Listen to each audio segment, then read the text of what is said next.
வணக்கம். நம்ம சேனலுக்கு தொடர்ந்து ஆதரவளித்துக் கொண்டிருக்கும் நல்ல உள்ளங்களுக்கு நன்றி. சப்ஸ்கிரைப் பண்ணி பார்த்து ஊக்கம் கொடுங்க. திராவிட மாடல் ஆட்சிக்கு எதிராக நிறையா பிரச்சனைகள் சொல்லிட்டு இருக்கும்போது காலையிலேருந்து ஒரு 2 நாளாக ஒரு செய்தி வந்துட்டு இருக்குது. நாங்கள் ஒன்றிய அரசு நிதி கொடுக்கல, மும்மொழி கொள்கை அப்படின்னு சிஎம் ஒரு அறிக்கை.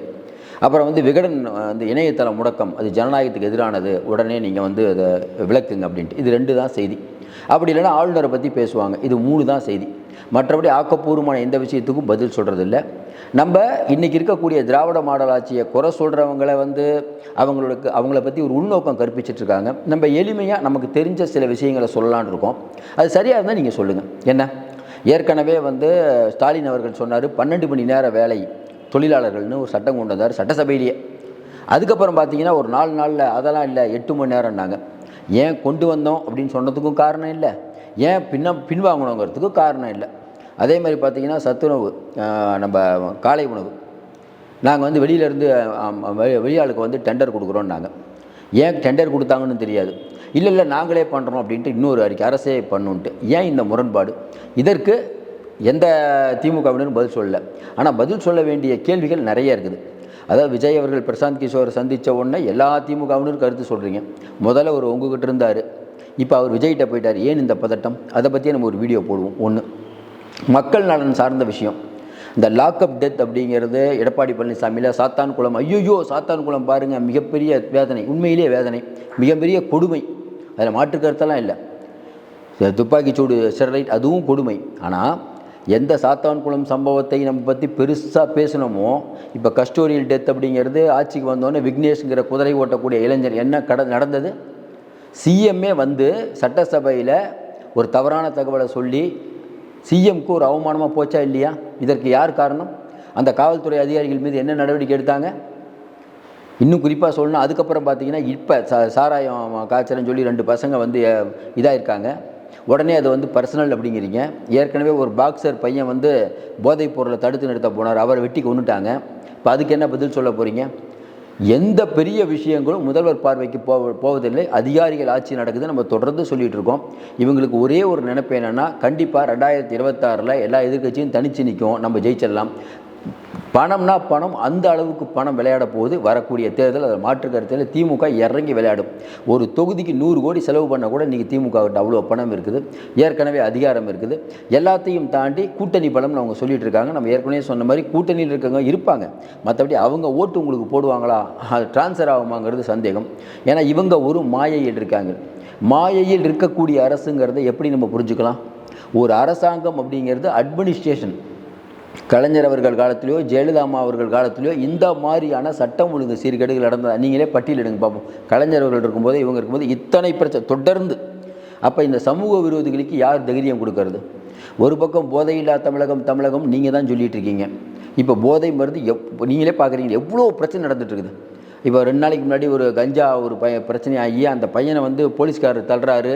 அதுக்கப்புறம் அவங்க அம்மா தடுக்குது, அவங்க அம்மாவை தள்ளி விட்டு அந்த வீடியோ. போலீஸ்காரர் ஒரு கடமை தான் செஞ்சார், ஏன்னா அவங்க கஞ்சா இது பண்ணிகிட்டு இருக்காங்க. அதேமாதிரி பார்த்திங்கன்னா இன்றைக்கி கஞ்சா எந்த அளவுக்கு இருக்குது அப்படிங்கிறது, ஒரு காலத்தில் குட்கா புகழ் விஜயபாஸ்கர்னு இது சிஎம் சொன்னார். இன்றைக்கி எந்த நிலைமையில் இருக்குது போதைப்பொருள் நடமாட்டம் அப்படிங்கிறது தெரியாமையாக இருக்குது. சட்டவிரோதமாக மதுபானங்கள் விற்கிறாங்கன்னு சொல்லி கொடைக்கானலில் பெண்கள்லாம் பூந்து அடித்து உடைக்கிறாங்க. இந்த பக்கம் பார்த்திங்கன்னா எடப்பாடியில் பார்த்திங்கன்னா நாங்கள் போலீஸ்கிட்ட பணம் கொடுத்து போலீஸ்கிட்ட சொல்லிட்டு தான் விற்கிறோன்னு சொல்கிறாங்க.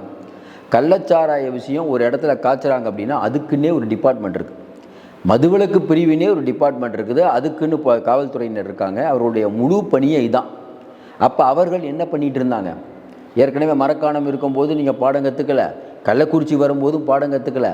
அப்போ நீங்கள் எதை நோக்கி போய் கொண்டிருக்கிறது இந்த அரசு? ஆனால் எந்த கேள்வியும் இந்த அரசை பற்றி கேட்டக்கூடாது. கேட்டால் நீங்கள் இந்தியா கூட்டணிக்கு உழவைக்கிறீங்க, திராவிட மாடல் ஆட்சி மாதிரி ஒரு சூப்பர் ஆட்சி இல்லை அப்படின்னு எவ்வளோ நாள் இதே பல்லவியை பாடிட்டு இருப்பீங்க. இந்த ஆட்சியில் நீங்கள் சொல்கிற மாதிரி இந்த ஆட்சியில் சூப்பராக செய்யக்கூடிய திட்டம் இல்லை நாங்கள் அருமையாக இருக்காங்க, அரசு ஊழியர்கள் நிம்மதியாக இருக்காங்களா? நீங்களே சொல்லுங்கள் சார். அரசு ஊழியர் உங்களை எதிர்க்கட்சி ஆகணும்னு சொல்லிட்டாங்க. டாஸ்மாக் பணியாளர்கள் வருடத்திற்கு உங்களுக்கு பெரும் பொருளை ஈட்டித்தரக்கூடிய டாஸ்மாக் ஊழியர்கள் வெறும் 10,000 ரூபா சம்பளத்தில் வேலை பார்க்குறாங்க. கொஞ்சம் யோசனை பாருங்கள். அப்புறம் அரசு செக்ரட்டரியேட்டில் வேலை பார்க்கக்கூடிய துப்புரவு தொழிலாளர்கள், அந்த நம்ம பாத்ரூம் க்ளீன் பண்ணுறவங்க, அவங்களுக்குலாம் 10,000 ரூபா சம்பளம். அதாவது நம்ம என்னென்ன சொன்னோம், எல்லாரையும் கீழ்மட்டத்தில் இருப்பவர்களையும் மேலே தூக்கி விடுகிறோம்னு சொன்னீங்க. 10,000 ரூபா சம்பளத்தில் இவங்க எப்படி வாழ்வாங்க?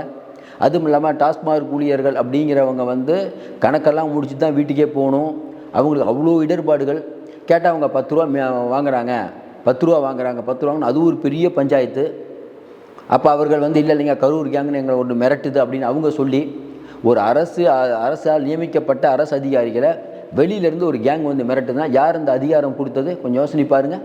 இதையும் தாண்டி செந்தில் பாலாஜி அவர்கள் இருக்காரா, அமைச்சராக இருக்காரா இல்லையான்னு கேட்டு சொல்லுங்கன்னு உச்சநீதிமன்றம் சொல்லுது. நீங்கள் தான் பெரிய ஜனநாயகவாதிகளாச்சா, இந்தியா முழுக்க ஏதாவது ஒரு மினிஸ்டருக்கு இந்த மாதிரி நடந்திருக்கா? நீங்கள் சொல்லுங்கள். எதை கேட்டாலும் பாசிச பாஜகன்னு, இதெல்லாம் பாசிச பாஜகவா? ஏங்க நிதி கொடுக்கலான்னு சென்ட்ரல் கவர்மெண்ட்டை நம்ம கண்டிப்போம், அதில் மாற்று கருத்து இல்லை. சரி, நிதி நம்ம ஆளுநர் உங்களுக்கு தொல்லை பண்ணிகிட்டு இருக்காரு, கரெக்டாக? நம்ம இந்த கேள்விக்கு மட்டும் ஏன் திமுகவினர் பதிலே சொல்ல மாட்டாங்கன்னு தெரில. முதல் வருஷம் ஆளுநர் மாளிகைக்கு நீங்கள் போனீங்க, 2வது வருஷம் போகல, 3வது வருஷம் போனீங்க, என்ன அப்போ என்ன முரண்பாடு? இப்போ நீங்கள் போனதுக்கு சொல்லப்பட்ட காரணம் ஆளுநர் மேலே ஒரு மரியாதை இருக்குன்னு. நீங்கள் போன தடவை, இந்த தடவை மரியாதை இல்லையா?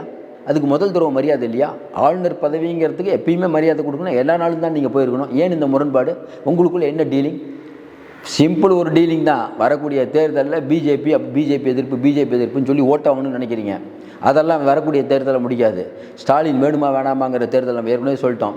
சும்மா பாசிச பாஜகன்னா நம்ம என்ன கேட்குறோம்? பாஜக உங்களுக்கு நிதி கொடுக்கல, கரெக்டாக? எதை எடுத்தாலும் ஒரே பல்லவி தான், பாஜக நிதி கொடுக்கல, ரைட். அண்ணாமலை சொல்கிறாரு ஒன்றும் வேணாங்க, நாங்கள் நிதியெல்லாம் நிறையா கொடுத்துட்டோம், 1.5 மடங்கு அதிகமாக கொடுத்துருக்கோம், ஒன்றும் வேணாம், ஒரு வெள்ளை அறிக்கை வெளியிட சொல்லு கேட்குறாரா இல்லையா? நம்மளும் சொல்கிறோம் பாசிச பாஜகன்னு. ஆனால் பிடிஆர் அவர்கள் வந்த உடனே எடப்பாடி ஆட்சி காலத்தில் அலங்கோலமான ஆட்சி பாருங்கள், வெள்ளை அறிக்கை ஒன்றுமே இல்லாமல் வச்சுட்டு போயிருக்காருன்னு சொன்னீங்கல்ல. சிம்பிளாக கேட்க வேண்டிய கேள்வி, நீங்கள் ஸ்பெயினுக்கு போனீங்க, அமெரிக்கா போனீங்க, உலக முதலீட்டாளர்கள் மாநாடு நடத்திங்க, டாவோஸில் இப்போ போய் ராஜா அவர்கள் போயிட்டு வந்தார்.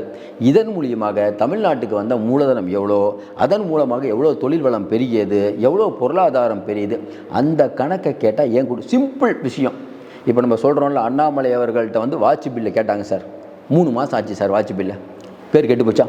அதேமாதிரி உங்கள்கிட்ட எல்லாரும் ஏங்க நீங்கள் வந்து ஜாதிவாரி கணக்கெடுப்பு நடத்தலைன்னு விஜய் கேட்டால் பேசுகிறதே இல்லை. பக்கத்தில் இருக்கக்கூடிய சென்செக்ஸ் எடுத்துட்டாங்களே, பக்கத்தில் இருக்கக்கூடிய ரேவந்த் ரெட்டி எடுத்துட்டாருங்க, நிதிஷ்குமார் எடுத்துட்டாங்கன்னா அதுக்கும் அப்போ எப்படி மோடி பேசாமல் இருக்காரோ அதே மாதிரி நீங்கள் பேசாமல் இருப்பீங்க. நீங்கள் என்ன பண்ணுவீங்க? உங்களுக்கு வேண்டிப்பட்ட ஒரு இடத்துல உட்காந்து நீங்கள் ஒரு கேமரா முன்னால் பேசுவீங்க. ஏன்னா எதிர்த்து கேட்குறதுக்கு யாரும் இல்லைங்கிறனால பேசுவீங்க. அதை ஒரு வீடியோவோ ட்ரெண்டு பண்ணுவீங்க. அதே விஜயோ மற்றவங்களோ ப்ரெஸ்ஸை சந்திக்கலைன்னா பார்த்தீங்களா, பத்திரிகையாளர்களை பார்த்து பயப்படுகிறார்கள். ஒன்றுமே புரியல. நீங்கள் பத்திரிகையாளர்கிட்ட பேச மாட்டீங்க, அவரும் பேசாமல் இருக்கார். நீங்களும் அவரும் ஒன்று தானே, மோடியும் ஒன்று தானே, மோடியும் பேச மாட்டார். அப்போ எப்படி நீங்கள் விஜயை குறை சொல்வீங்க? அதாவது அரசியலை இந்தியாவுக்கே கற்றுக் கொடுத்த ஒரு அரசியல் தலைவரான கலைஞர் அவர்களுடைய புதல்வன் நீங்கள், அவரை பார்த்து அப்படியே வளர்ந்த நீங்கள், எந்த அளவுக்கு உங்களுக்கு நாலேஜ் இருக்கும் அரசியலில்? நீங்களே பத்திரிகையாளரை சந்திக்கிறதில்ல. உங்களை பார்த்து வளர்ந்த உங்கள் பையனுக்கு எவ்வளோ நாலேஜ் இருக்கும்? அவரும் பத்திரிகையாளரை சந்திக்கவில்லை. ஒரு மைக்கு கிடச்சா நீங்கள் பேசுவீங்க, யாராவது முன்னால் இருந்து எழுத்து கேள்வி கேட்டால் அதுக்கு பதிலே சொல்ல மாட்டீங்க. அப்படிப்பட்ட சூழ்நிலை நீங்கள் எப்படி வந்து விஜய் வந்து நீங்கள் பத்திரிகையாளர்களை சந்திக்கவில்லைன்னு சொல்கிறாங்க? அவர் சிஎம் ஆனோன்னு சந்திப்பார். ஏன்னா அவரும் சிஎம் ஆனோன்னு அவருக்கு வேண்டிப்பட்ட கேமராவெலாம் வச்சுட்டு சந்திப்பார்.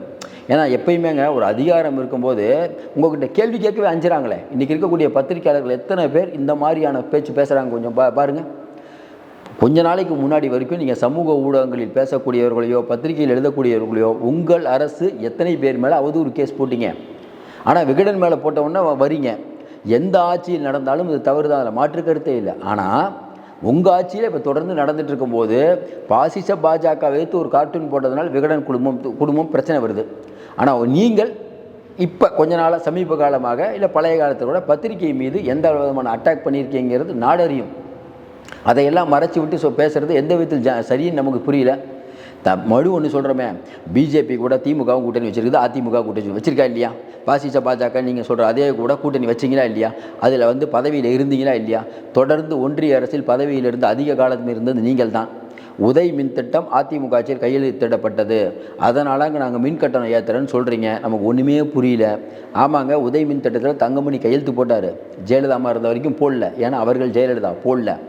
ஆனால் உதயமின் திட்டத்தில் கையெழுத்து போட்ட பிறகு 3 வருஷம் ஆகியும் அதிமுக கவர்மெண்ட் மின் கட்டணத்தை ஏற்றவில்லையே, நீங்கள் வந்த உடனே ஏற்றுறீங்களே அப்படின்னு கேட்டால் அதுக்கு பதில் இல்லை. எதை கேட்டாலும் எடப்பாடி பழனிசாமி அடிமையார். ஏங்க அவர் தான் அடிமை, நீங்கள் தான் அடிமை இல்லாத ஆட்களாச்சே, இப்போ நீங்கள் பொங்கி எழ வேண்டியதானே. அப்போ மக்கள் என்ன நினைக்கிறாங்க, தமிழ்நாட்டு மக்கள், அப்போ அடுத்து 2026 திமுக வந்தால் ஃபண்டு கிடைக்காது. ஏன்னா நீங்கள் தான் சொல்லிட்டீங்களே, பாசிச பாஜக ஃபண்டு கொடுக்கல, ஃபண்டு கொடுக்காதனால அரசு ஊழியர்களுக்கு லீவ் சரண்டர் அது பிரச்சனையாகுது, அப்புறம் போக்குவரத்து தொழிலாளர்களுக்கு பணிக்கூடை கொடுக்க முடியல, இப்படி பலவிதமான காரணங்கள் சொல்லிட்டு இருக்கும்போது ஒரு காலத்தில் மக்கள் சரி எதுவுமே பண்ண முடியலங்கிறாங்க. யூபிக்கு நிறையா பணம் கொடுக்குறாங்க, அங்கே பிஜேபி ஆட்சி பண்ணுது, சரி பிஜேபிக்கு ஓட்டு போட்டால் என்ன, ஏன்னா இவர் தான் பணம் இல்லைங்கிறாரு. எடப்பாடி பழனிசாமி அவர்கள் இருக்கும்போது இதே மாதிரி டெய்லி வந்து பணம் இல்லைன்னு சொல்லிட்டு இருந்தாரா? கொஞ்சம் யோசனை பாருங்கள். அவரால் எப்படி முடிஞ்சது, உங்களால் முடியல. உடனே கேட்டால் நீங்கள் சொல்லுவீங்க இல்லை அவர் வந்து பிஜேபிக்கு அடிமையாக இருக்கார். ஒன்று சொல்லட்டுமா, பிஜேபிக்கு அடிமையாக இருந்து என்ன பிரச்சனைகள்லாம் உள்ளே கொண்டு வந்தார் நம்ம கேட்குறோம். சிறுபான்மை மக்களுக்கு ஏதாவது எதிர்த்து அவருக்கு வந்தாங்களா? அப்போ அவர் ஆட்சியில் இருக்கும்போது சிறுபான்மை மக்களுக்கு எதாவது எதிரி பண்ணாங்களா? வேல் யாத்திரை நடத்துகிறாங்க, எடப்பாடி பழனிசாமி கூட்டணியில் இருக்கார். கூட்டணியில் இருந்த போதும் அன்னன்னைக்கு அரெஸ்ட் பண்ணி உள்ளே வச்சு கடைசியாக டிசம்பர் 6 பாபர் மசூதி இடிக்கிற அன்னைக்கு அவங்க ஒரு பெரிய மாநாடு நடத்தி சவுகானை கூட்டு வந்தாங்க. அங்கே இருந்தவங்க வெறும் 500 பேர். அந்த அளவுக்கு அந்த ஆர்ப்பாட்டத்தை பிசுபிசுக்க வைத்தார் நம்ம எடப்பாடி பழனிசாமி. நீங்கள் சொல்கிற மாதிரி அவர் எம்ஜிஆரோ ஜெயலலிதாவோ இல்லை, கிளைச் செயலாளர்லேருந்து வந்தவர். ஆனால் நீங்கள் என்ன பண்ணீங்க, சின்ன திருப்பரங்குன்ற விஷயத்தை பெரிய விஷயமாக்கி கொடி கட்டி ஏதோ தமிழ்நாடு முழுக்க வந்து பிஜேபி பெருசாக வளர்ச்சிங்கிற இமேஜை கொண்டு வந்தது நீங்கள்.